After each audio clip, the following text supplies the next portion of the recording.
할렐루야. 4월 1일 금요일입니다. 에스라 1장 1절부터 11절까지 말씀을 읽고 은혜 나누도록 하겠습니다.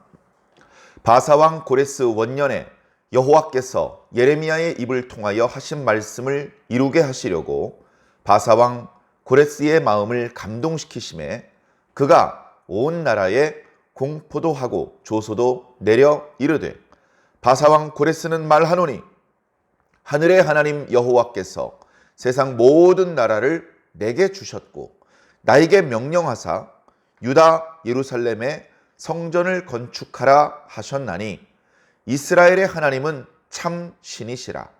너희 중에 그의 백성된 자는 다 유다 예루살렘으로 올라가서 이스라엘의 하나님 여호와의 성전을 건축하라. 이는 예루살렘에 계신 하나님이시라.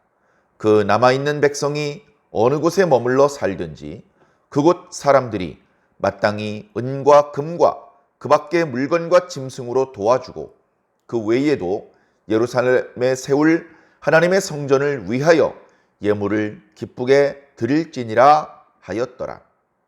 이에 유다와 베냐민 족장들과 제사장들과 레위 사람들과 그 마음이 하나님께 감동을 받고 올라가서 예루살렘에 여호와의 성전을 건축하고자 하는 자가 다 일어나니 그 사면 사람들이 은그릇과 금과 물품들과 짐승과 보물로 돕고 그 외에도 예물을 기쁘게 드렸더라. 고레스 왕이 또 여호와의 성전 그릇을 꺼내니 옛적에 느부갓네살이 예루살렘에서 옮겨다가 자기 신들의 신당에 두었던 것이라.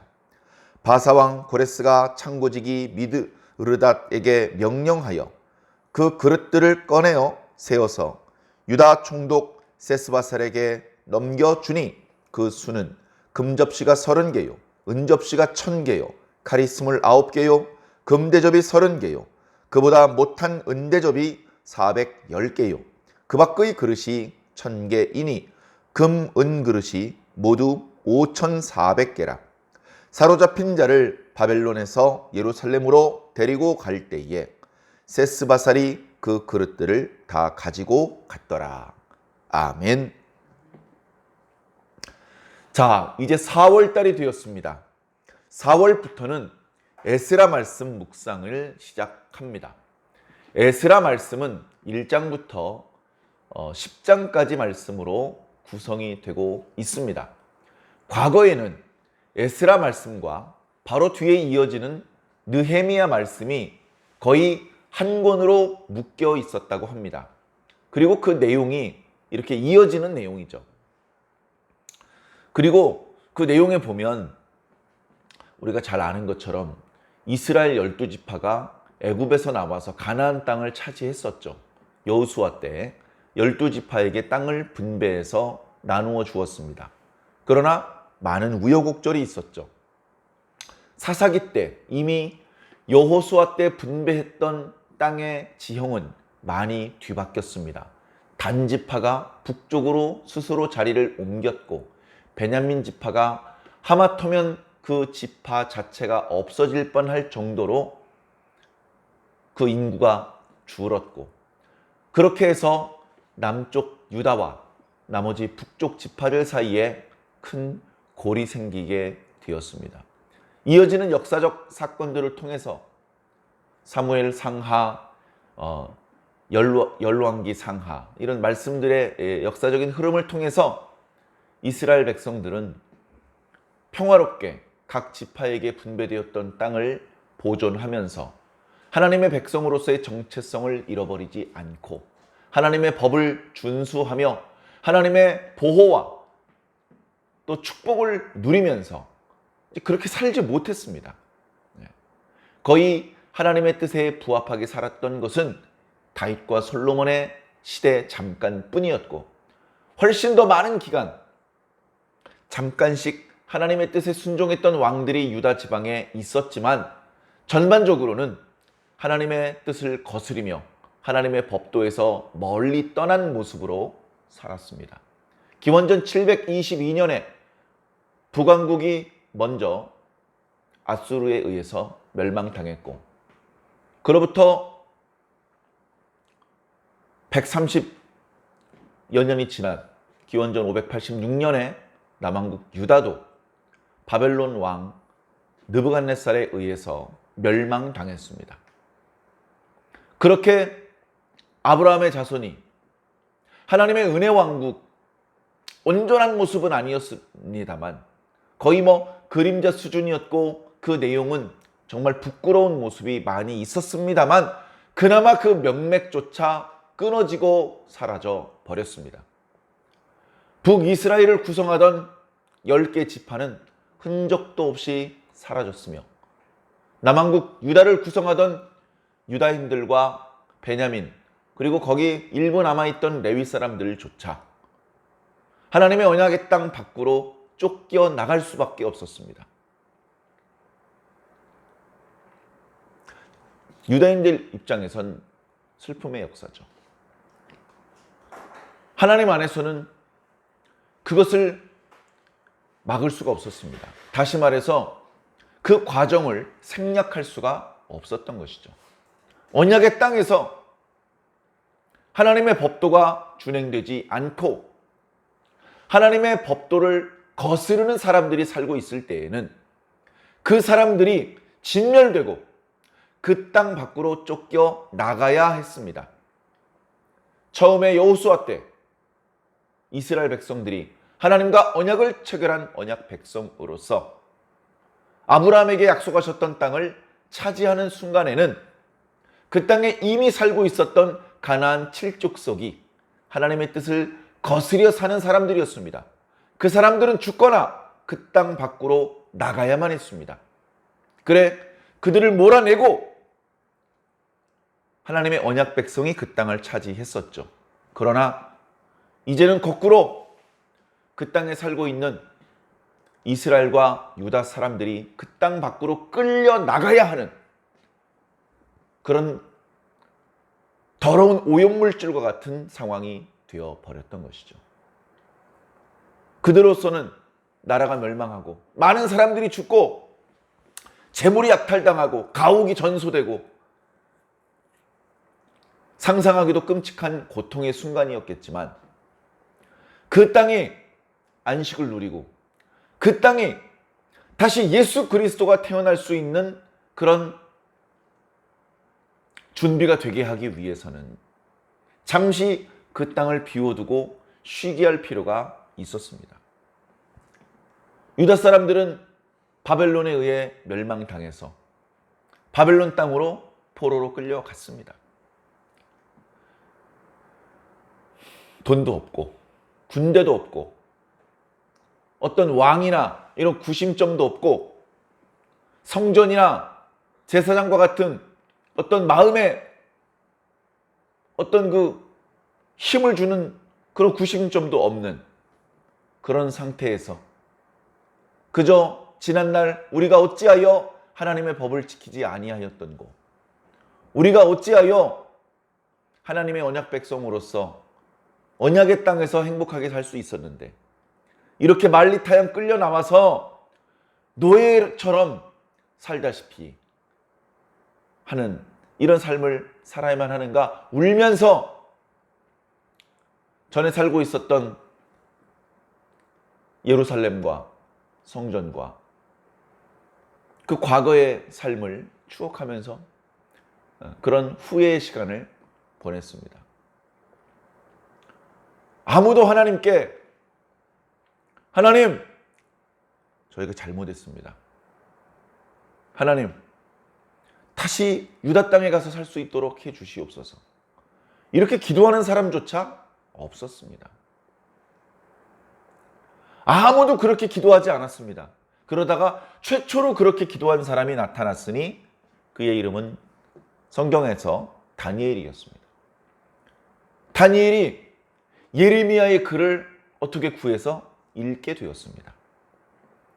예레미야의 글을 읽다 보니까 25장쯤에 유다가 망하고 이방인들에게 끌려가서 살게 되겠지만 그 기간은 70년이 될 것이다, 이런 말씀을 발견했습니다.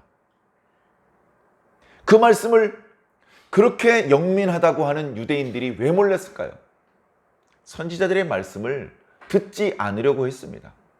듣더라도 참 선지자 예레미야 말고 수도 없이 많은 거짓 선지자들의 예언만을 즐겨 들었기 때문에 그들은 어떤 예언이 참된 하나님의 예언인지 분별할 수 있는 힘을 이미 잃었습니다. 그러나 다니엘은 달랐죠. 다니엘은 참된 선지자는 예레미야였다는 것을 알았고 예레미야가 하나님의 명에 따라서 자신의 예언의 내용들을 기록에 남겼고 그 기록을 입수하게 되었습니다. 그래서 읽다 보니까 포로로 사는 기간이 70년이 될 것이다 라고 말씀하셨던 것을 발견하고 날짜를 계산해 봤습니다. 솔로몬은 다니엘은 어렸을 때 포로로 끌려왔기 때문에 지금 현재의 나이와 그때와 비교해 보니까 70년에서 그리 얼마 남지 않았습니다. 그렇게 많이 남지 않았어요. 지금 전혀 유다가 바벨론으로 돌아갈 그런 어떤 조짐이 보이질 않습니다. 그럼에도 불구하고 다니엘이 기도를 시작한 겁니다. 다니엘이 기도하기 시작한 거예요. 우리가 잘 아는 주여 삼창을 외치면서 기도하기 시작한 겁니다. 다니엘의 기도의 내용은요, 회개입니다. 회개.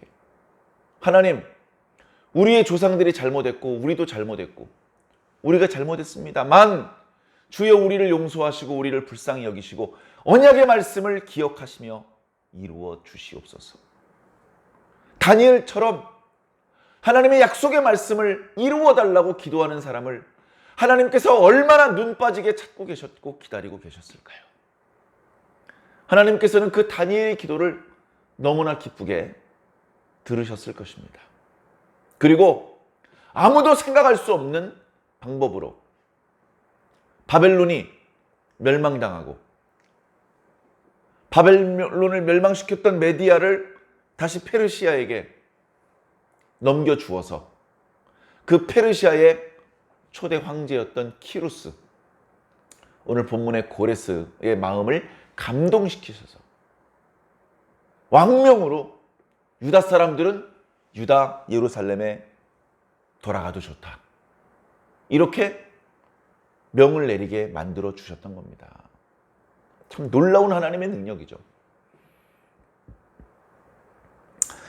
에스라 말씀 첫 구절, 첫 단어가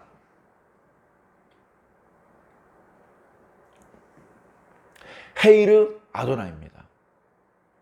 오늘 본문 말씀을 보면 바사, 이게 이제 첫 단어인 것 같아요. 그런데 히브리어 원문을 보면 헤이르 아도나이 하면서 시작을 합니다. 아주 중요한 표현이죠. 우리나라 말에는 이제 그런 식으로 표현을 잘 하지 않습니다. 우리나라 말에는 어쩌면 중요한 표현이 뒤에 나와요. 그래서 시쳇말로 조선말은 끝까지 들어봐야 한다, 이제 이런 표현이 있을 정도입니다. 그런데 헬라어나 히브리어는, 다른 외국어는 강조하고 싶으면 그 말을 먼저 하는 겁니다. 문장의 맨 앞부분에 두는 것이죠. 헤이르 아도나이, 하나님께서 감동시키셨다. 에스라 말씀, 느헤미야 말씀까지 포함해서 그 전부는 하나님께서 감동시킨 이야기입니다. 이때 일어난 일들, 초자연적인 그런 기적은 거의 나타나지 않습니다. 꿈이 보이고 환상이 나타나고 무슨 기적이 일어나고, 에스라, 느헤미야 어디에도 그런 모습은 나타나지 않습니다. 결국 사람이 무거운 거 다 운반해야 되고 그 먼 길을 가는데 한 걸음도 도와주지 않습니다. 불기둥, 구름기둥 같은 거 없습니다. 무슨 건물을 짓는데 손톱에 피멍 들어가면서 전부 다 유다 사람들이 일을 해야 했고, 방해하는 놈들이 나타나면 직접 싸워가면서 일을 해야 했습니다. 그런 초자연적인 기적 같은 것은 나타나지 않습니다만, 그러나 그 시대에 유다 사람들이 걸어서 예루살렘에 돌아갈 수 있었다는 것, 이것처럼 큰 기적이 어디 있습니까? 어떻게 유다 사람들이 자기 멋대로 자기 주인의 허락도 없이 노예 주제에 자기 고향으로 마음대로 가고 그럴 수 있습니까? 어떻게 종이 주인에게 저 이제 여기서 일 그만하고 예루살렘에 가서 살 건데 돈 좀 주십시오, 그렇게 요구할 수가 있습니까?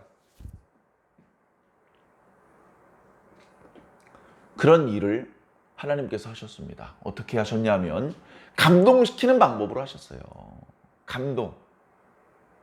고레스가 페르시아 제국의 최고 1인자, 초대 황제, 절대 권력자, 그 사람을 하나님께서 감동하셨습니다.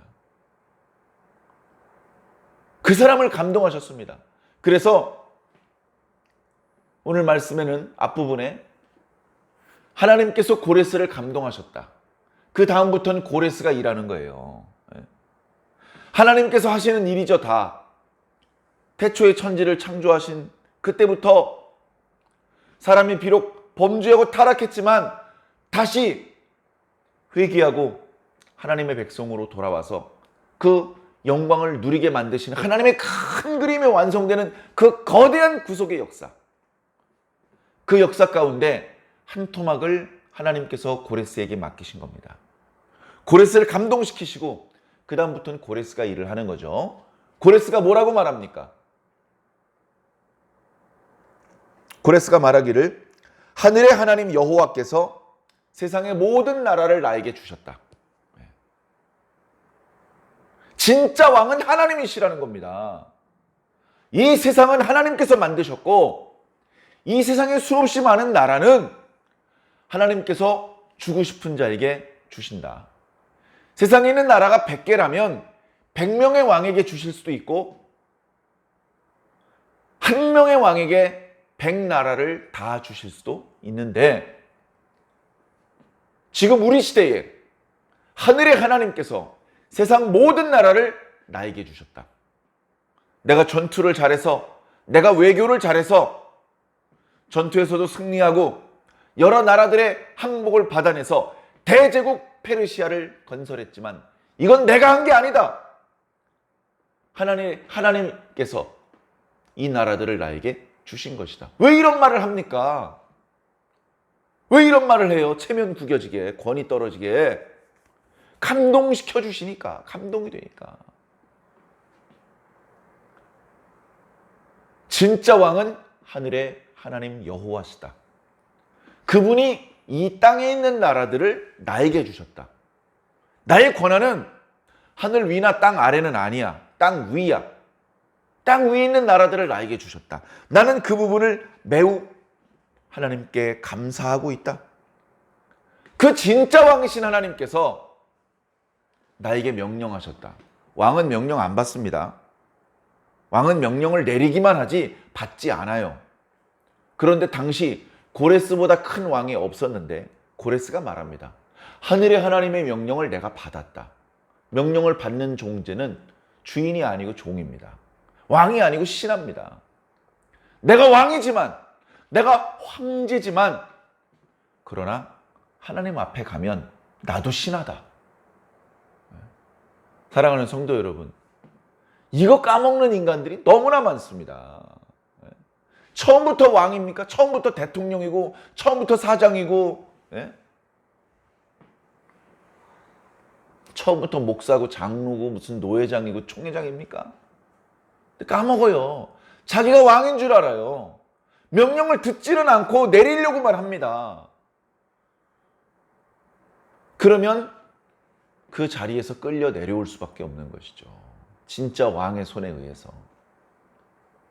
고레스는 진짜 왕은 하나님이시고 내가 그의 명령을 받았는데 예루살렘의 성전이 지금 무너져 있으니 70년 전에 무너졌죠. 느부갓네살에 의해서.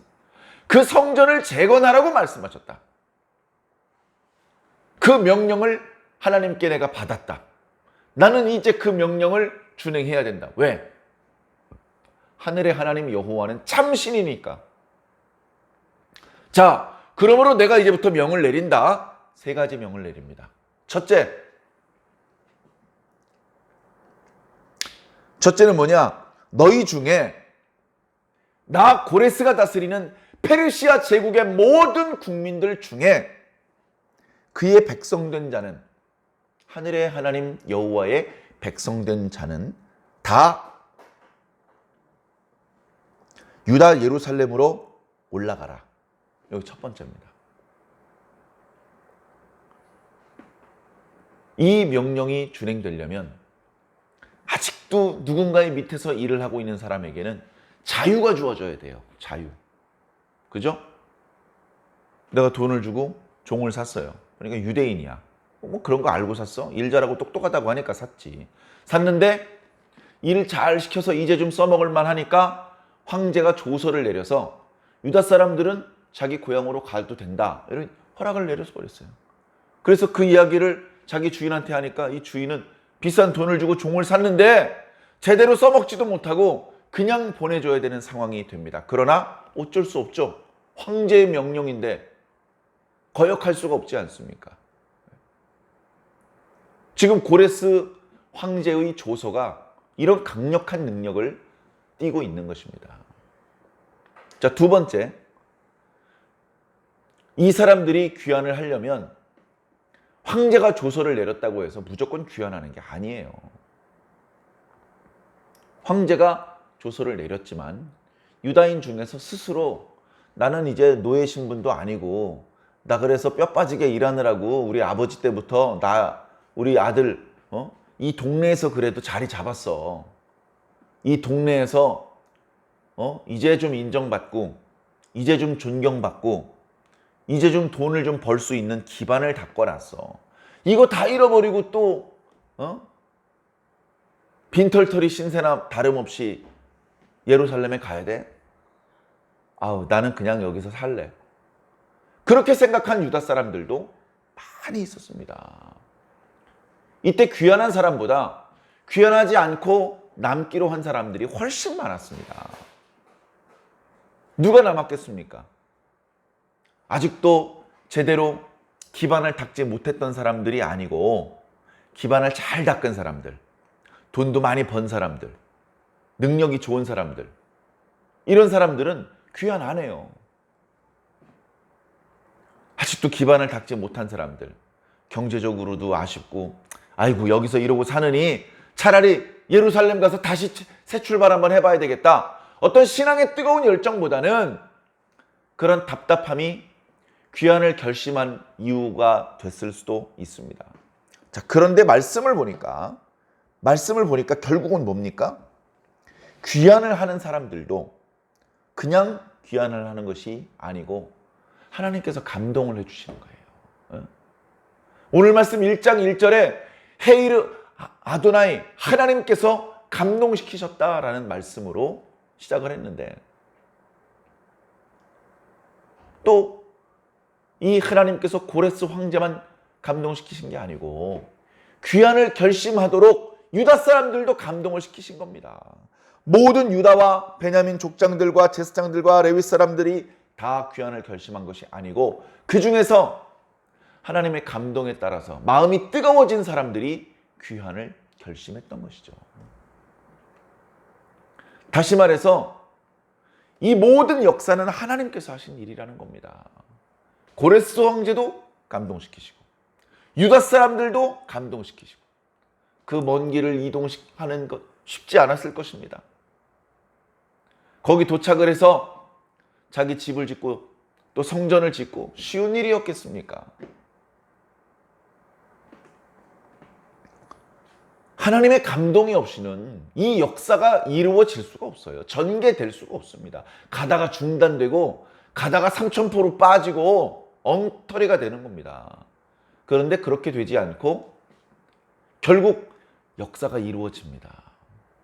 고생을 물론 많이 했습니다만 유다 사람들은 귀환에 성공했고 유다인들의 단순히 성전만 건축한 것이 아니라 이스라엘 유다 사람들만의 신앙 공동체를 회복하기 시작했습니다.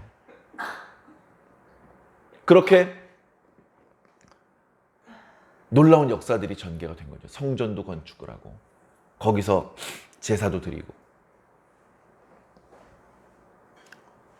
하나님께서 하신 일이라는 겁니다. 자, 고레스 황제의 조서 첫 번째는 그의 백성들은 예루살렘으로 올라가라. 두 번째, 올라가서 여호와의 성전을 건축하라.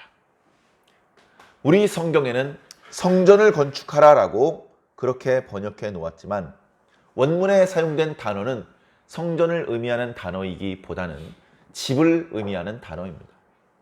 하나님의 집을 건축하라. 이 집은 사람들이 들어가서 사는 건축물을 의미하기도 하지만 그 사람들 사이의 공동체를 의미하기도 합니다. 다시 말해서 이때 유다 사람들이 폐허나 다름없는 유다 땅 예루살렘에 세운 것은 성전만 세운 것이 아닙니다. 첫 번째는 눈에 보이는 성전을 세웠습니다. 그리고 에스라 말씀 뒷부분에 나오겠지만 하나님의 율법을 기준으로 그동안 유다 사람들이 가지고 있는 어떤 바벨론의 문화, 페르시아의 문화, 그런 것들을 버리고 하나님 백성의 문화로 개혁하는 작업을 합니다. 그래서 신앙 공동체, 보이지 않는 내면을 하나님의 백성으로 건설하기 시작을 합니다. 그리고 이어지는 느헤미야 말씀에서는 다시 외형적으로 보이는 예루살렘 성전 주변에 성벽을 건축하는 역사들이 나타나죠. 우리가 교회를 세울 때도 비슷합니다. 사실은 유형의 교회에 땅을 사고 교회 건물을 짓거나 아니면 있는 건물을 빌려서 예배당을 꾸미고 교회의 신앙 활동을 할 수 있는 그런 환경을 만들어 놓는 그런 외형적인 작업도 필요합니다. 그런가 하면 보이지 않게 내면적인 것. 목사님도 있고 장로님도 있고 권사님, 집사님, 그리고 청년들, 어린이들, 학생들, 그들을 지도하는 선생님들, 구역장들, 이렇게 시스템을 만들어서 교회가 교회로서 기능할 수 있도록 그렇게 어떤 그 공동체를 세워나가는 것, 이것도 너무나 중요한 것이죠. 그 두 가지가 다 필요한 것입니다. 자, 그래서 고레스 황제 조서 두 번째는 성전을 건축하라. 자, 세 번째가 이게 참 놀라운 건데요. 유다 사람들은 그 살고 있는 지역이 어디이든지, 그가 바벨론에 살든지 수산에 살든지 어디 니누에 살든지 그게 중요한 게 아니고 그 사람들은 돌아갈 때에 자기 동네 사람들에게 돈을 요구할 수 있습니다. 그러면 그 주변 사람들은 금이 되었든지 은이 되었든지 물품이 되었든지 가축이 되었든지 원하는 대로 지원을 해주게 그렇게 조서를 내렸습니다. 그러지 않고 야, 나 10원 한 장 지원 안 해줄 건데 갈 템 가봐. 이러면 누가 갑니까? 못 갑니다. 그런데 그 주변 사람들에게 도움을 받게 했어요. 그런 세 가지 내용으로 되어 있는 조서가 발표가 됩니다. 그 내용이 4절까지 나타나고요. 5절에 보니까 하나님께서 백성들의 마음도 감동시키셔서 이제 유다 예루살렘에 올라가서 성전을 건축하려고 결심을 합니다. 그렇게 하면서 6절에 보니까 정말로 그 주변 사람들이 은그릇, 금, 물품, 짐승, 보물들로 돕고 심지어 성전을 건축하니까 성전에 드릴 예물까지 미리, 아직 성전 건축도 시작도 못했는데 예물을 미리 유다 사람들 손에 건네줍니다. 그리고 백성들에게만 그렇게 쥐어짜라고 한 것이 아니고 고레스가 모범을 보여서 과거 느부갓네살 때 그 예루살렘 성전에 있던 기구들을 전부 다 가지고 와서 그 바벨론의 신전에다 두었어요. 이게 하나님의 입장에서는 아주 모욕적인 일입니다. 그러나 하나님의 거대한 구속의 역사를 완성시키시기 위해서는 잠깐 동안의 모욕을 참으십니다. 우리가 잘 아는 것처럼 이스라엘 백성들이 블레셋 사람들에게 언약궤를 빼앗겼었죠. 그들이 언약궤를 빼앗긴 했지만 이걸 어떻게 해야 될지를 몰랐습니다. 그러니까 이걸 자신들의 다곤 신전에다 갖다 두었죠. 그것은 뭡니까? 어떻게 보면 하나님께는 치욕적인 그런 상황이 될 수도 있는 것입니다.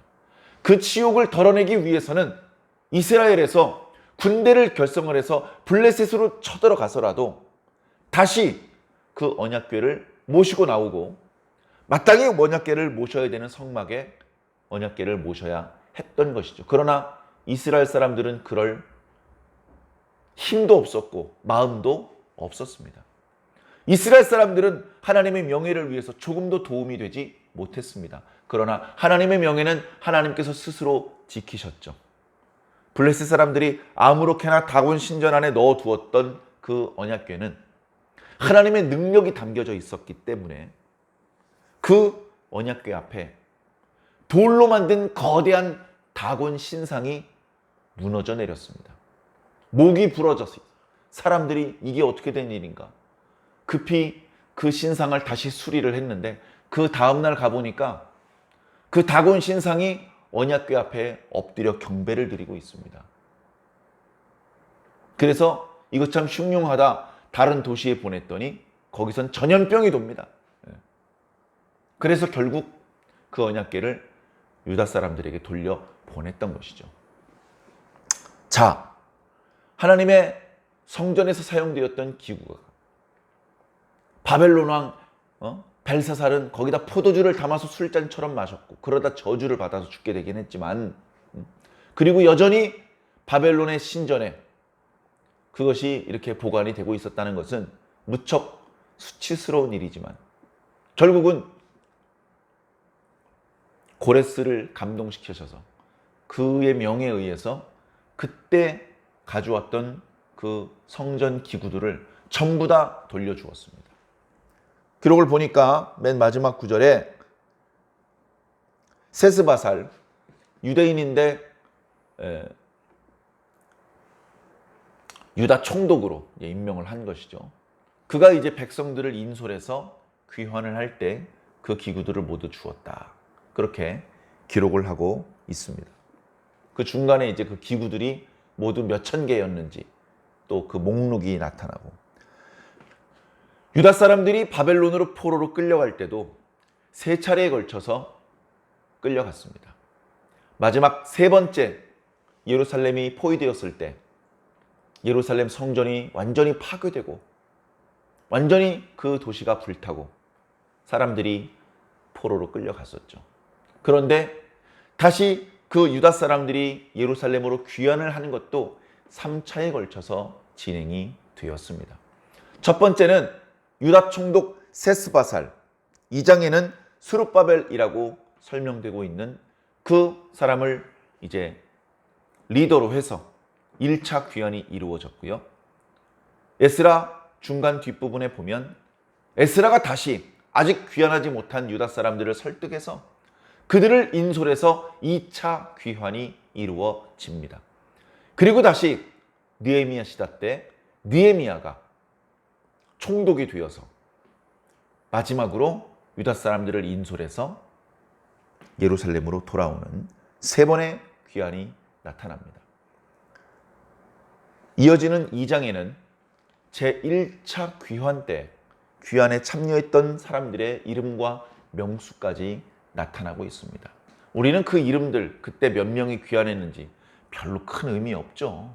그러나 유대인들에게는 이것이 가벼운 말씀이 아닌 것이죠. 너무나 소중한 말씀들이고 자신들의 족보고 우리는 그들의 족보에 관심이 있는 것이 아니라 하나님께서 이렇게 당신의 구속의 큰 역사를, 큰 그림을 이루어가고 계신다라는 것을 마음속으로 느끼면서 하나님의 놀라운 능력이로다, 하나님의 주권이로다, 하나님의 섭리로다, 하나님의 사랑이로다, 이렇게 하나님의 능력을 엿보면서 하나님을 찬양하게 되는 것이죠. 오늘날 우리의 시대도 마찬가지입니다. 결국은 저와 여러분도 하나님께서 감동시키셔서 예수 그리스도를 구주로 영접했을 뿐 아니라 지금 이렇게 교회에 출석해서 또는 영상으로 예배에 참여하여 말씀을 듣고 있는 것입니다.